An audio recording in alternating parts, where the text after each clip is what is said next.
2, 3. Inilunsad ng gobyerno kaninang umaga ang eGov Super App, ang kauna-unahang mobile application na magsisilbing one-stop shop platform para ma-access ang mga serbisyo at impormasyon mula sa mga LGU at iba-ibang ahensya ng gobyerno.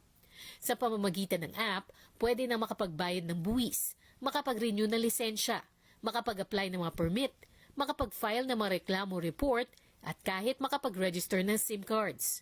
Pwede rin umanong magamit ang app para ma-store ang mga government-issued identification cards gaya ng national ID, passport at driver's licenses, malaman ng mga pinakamalapit na ospital at malasakit centers, at makakuha ng impormasyon sa mga tourist destination ng bansa.